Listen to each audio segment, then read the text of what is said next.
Malaspina 2010 espedizioak Alejandro Malaspinari zor dio izena. 18. mendean, helburu zientifikoekin egin zen lehen zirkumnabigazio espedizio espainiarra zuzendu zuen marinelari. Haren heriotzaren 200. urteurrenean, Hesperides ontzia ozeanoak zeharkatzen ari da, aldaketa klimatikoa diziplina anitzeko ikuspegi batetik aztertzeko.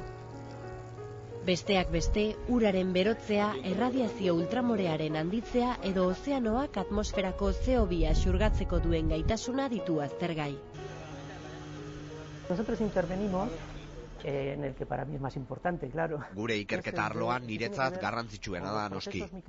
Biodibertsitatea eta prozesu mikrobiarrak aztertzen ditugu. Bereziki ozeano sakonari erreparatuz. Gainazaleko ozeanoari buruz, ozeano argiztatua osatzen duen lehen 200 metroko sakonera horri buruz, gehiago dakigu. Baina ozeano iluna ia erabat ez ezaguna da. Eta proiektu honetan, 4.000 metroko sakoneraraino iritsiko gara 180 estaziotan. En 180 estaciones, pues es prácticamente desconocido. Bakterioek erabiltzen dabez, itsasuretan aurkitzen dabesan elikagaiak esazteko eta biderkatzeko. Baina normalean ezin dabez itsasotan dagozan sustratu txikiak barneratu egiten dabez, baina gitxi izaten dira normalean. Normalean itsasotan dagozan sustratuak oso molekula handiak dira eta barneratu ahal izateko ebagi behar dabez. Horretarako entzimen bidez baliatzen dira molekula horrek apurtzeko eta barneratu ahal izateko, eta prozesu hori edo aktibitate hori da guk konkretuki neurtzen duguna itsasontzian. Zurine baina ikertzaileak espedizioaren azken 2 etapetan hartuko du parte. Honolulutik Kolonbiara eta Kolonbiatik Espainiara bitartekoetan. Ozeano Barea eta Atlantikoa zeharkatuko ditu 2 hilabete eta erdian. Ontzia aurrez zehaztutako 50 estaziotan geldituko da laginak hartzeko. Goizeko 4etan itsasontzia gelditu egiten da, igual gauan zehar mugitzen da estazio batetik bestera, eta goizeko 4etan gelditu ura hartzeko. Lehenengo aukeratu behar da itsas perfilaren ezaugarriak kontutan hartuz zein sakoneretan hartuko den ur lagina.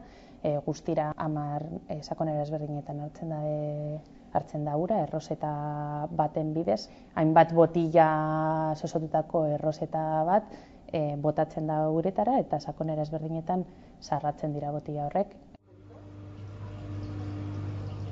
Euskal Herriko Unibertsitateko taldeak izaki bizidunetan ematen den prozesu bat ikertzen du, eta hortaz, laginen zati handi bat berehala aztertu behar da, ontziko laborategian bertan. Beste zati bat 0 azpitik 80 gradura kontserbatzen da, espedizioa amaitutakoan aztertzeko. Lagin horiekin eta beste arloetako zientzialariek lortutakoekin Malaspina bilduma osatuko dute, ozeanoen egungo egoeraren argazki baliotsua. Una parte alícuota de cada una de las colecciones, es decir, una parte alícuota de la gran... Malaspina bildumaren zati alikuota bat ukitu gabe mantenduko da 30 urtez. Intocable durante un tiempo de aproximadamente unos 30 años. Oso garrantzitsua da hori. Izan ere, guk ozeano globalaren egoera eta ozeanoak egoera horren aurrean nola erantzuten duen jakingo dugu orain. La respuesta del océano a la situación actual. Pero el proceso de cambio global... Baina aldaketa globala prozesu jarraitua da. Oraindik jaio ere ez diren ikertzaileek, lagin hauexek askoz ere gaitasun teknologiko handiagoarekin aztertu ahal izatea oso gauza baliotsua da. Que suponemos será muy superior a la nuestra, es algo realmente muy valioso. Zurine baina da Hesperidesen ontziratuko den itsas mikrobioen ikerketa taldeko azken kidea. Inigo Azua eta Begoña Aio lehen eta bigarren etapan izan ziren urren ez urren. Baina taldeak ezin ditu bidali ikertzaileak etapa guztietan.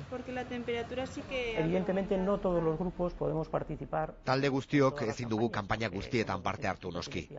250 ikertzaile gara, eta ez dago denontzako lekurik. Gure ikerketa taldea 6 kanpainatik 4 egongo da. Beste bietan, gure lana guk nahi dugun protokoloekin egin dadin ziurtatu behar dugu. Emaitzak konparagarriak izan daitezen. Zirkumnabigazioaren aurretik 2 urteko lana egin behar izan dute beste taldeekin protokoloak bateratzeko eta lan teknikak estandarizatzeko. Izan ere, ikertzaileen lana etzen hasi joan den abenduan Hesperides itsasoratu zenean, eta ez da amaituko datorren uztailean azken aldiz porturatzen denean. Malaspina bilduma aztertzeko eta interpretatzeko urte asko dituzte aurretik.